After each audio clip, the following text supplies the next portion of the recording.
चला।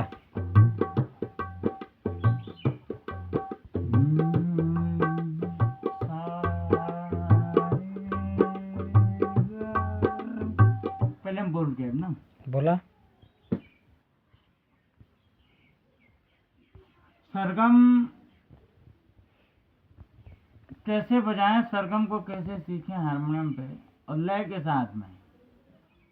लय को कायम कैसे किया जा सकता है। लय को जो लय बजाने वाले होते हैं, जो लय को कायम करने वाले होते हैं,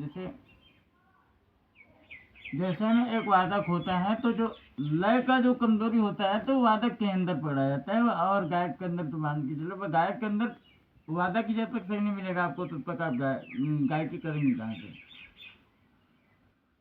तो सबसे बड़ी चीज, अगर सिंगर की कमी हो तो